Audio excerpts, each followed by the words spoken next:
Hello and welcome to our channel where we explore the world of Odoo. In this video we're going to continue our journey into creating node-based user interfaces for Odoo.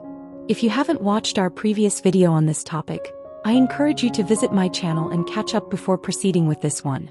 This will help you better understand the concepts we'll be covering today.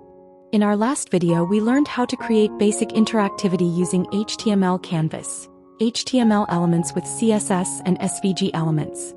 Today we're going to take it a step further by demonstrating the fundamental operations of a node-based user interface, creating, selecting, and removing nodes. We'll also explore more complex methods for displaying connections between nodes. Before we dive into the code, there's an important detail you need to consider when creating a node-based user interface in Odoo. HTML canvas and SVG elements don't provide built-in input elements, which is why we'll be using a combination of HTML canvas and HTML elements, as well as a combination of SVG elements and HTML elements. In particular, we'll be utilizing div components to create our nodes. Now, let's get started with the first part of this tutorial, creating the HTML canvas version. As you may recall from our previous video, everything in an HTML canvas is drawn manually by us. However, since we're also using a div element for each node, we need to manage both elements simultaneously. To achieve this, we'll set the position attribute for the canvas element and the container element for the nodes to absolute. This allows them to overlap, making it possible for us to draw lines on the canvas that appear connected to the div elements in the container. This technique forms the foundation of creating node-based user interfaces using HTML canvas and SVG elements. To keep track of our nodes, we'll be utilizing an array of objects representing each node. Depending on your specific use case, there are alternative methods for managing nodes, such as sets or maps. Creating a new node is straightforward. Simply create a simple object representing the node and add it to the array. Removing a node involves removing the corresponding object from the array. After each operation, we'll redraw the canvas to reflect the changes. In this demonstration, our nodes are represented by simple circles, so we only need to store the node ID, center position, x and y coordinates, and radius for each node. The interaction with each node is similar to what we learned in our previous video. Whenever a user moves a node, we update the related node object, and since we're using OWL reactivity, the div elements will automatically be updated. All we need to do is redraw the canvas accordingly.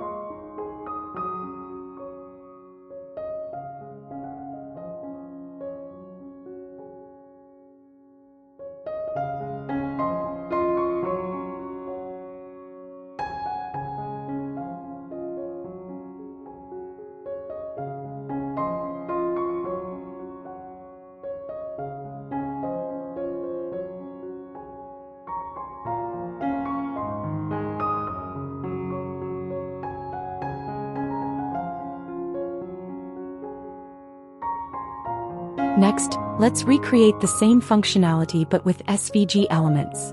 The technique used here is similar to what we employed in the HTML canvas version. The SVG element is placed with 100% width and height to match the coordinates of the container. As you may recall from our previous video, connection lines are also placed inside the XML template. Instead of creating lines using JavaScript, we'll use OWL directives to make them dynamic. We're still utilizing an array to support node operations and interactions, so the code is very similar to what we used in the HTML canvas version. Since we're using OWL directives on both the SVG element and div elements, all we need to do is operate on the array, and OWL will take care of the rest.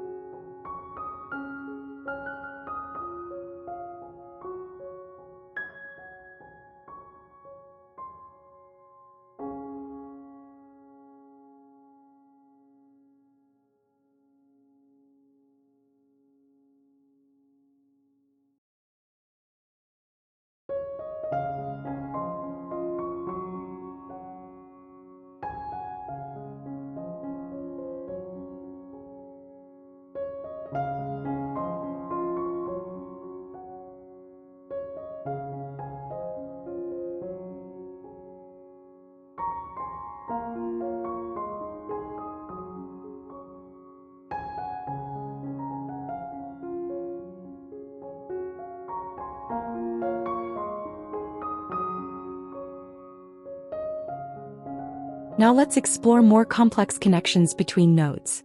In our previous demonstrations, we used straight lines to illustrate node connections. However, when creating a node-based user interface in Odoo, we're not only required to display connections but also allow users to arrange nodes in a visually pleasing and informative manner. One way to achieve this is by using alternative connection styles, such as orthogonal or Bezier curves. Depending on your specific use case, connections can have additional styles like start and end markers, line width and line patterns. This time we'll try creating an orthogonal connection between two nodes. To implement this, we'll create a new function to calculate and draw the connection lines. This function will be called each time we need to redraw the canvas. Depending on the orientation, horizontal or vertical, we'll calculate the midpoint between the nodes and then draw 3 straight lines using this midpoint. If the orientation is vertical, we'll draw a vertical line from the first node using the midpoint's y-axis position, followed by a horizontal line using the second node's x-axis position, and finally another vertical line to the second node. Conversely, if the orientation is horizontal, we'll draw a horizontal line from the first node using the midpoint's x-axis position, followed by a vertical line using the second node's y-axis position, and lastly another horizontal line to the second node. As you can see on your screen, using different connection styles allows us to create more organized visualizations.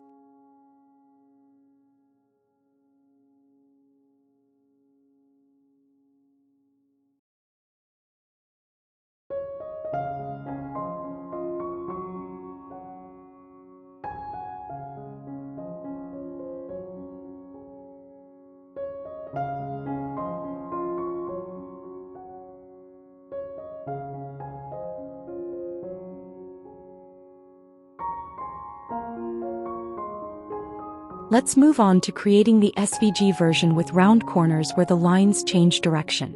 This will demonstrate both the similarity with the HTML canvas version and the complexity involved in creating a more visually pleasing effect. Similar to our previous demonstration, we'll create a new function for connection lines, but this time using SVG path commands instead of drawing directly onto the canvas. To add round corners, we need to perform additional calculations and conditions in the code, which adds complexity but achieves the desired effect. However, it's essential to be mindful that this function will be called each time a connection is made. So for 100 connected nodes, this function will be executed at least 99 times.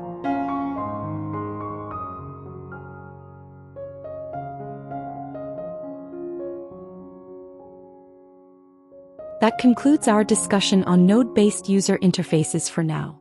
In our next video, we'll explore more aspects of creating these interfaces. Thank you for watching. If you found this video helpful, please like and share it with others who might benefit from this tutorial. Don't forget to subscribe to my channel so you can stay up to date on all my experiments and tutorials.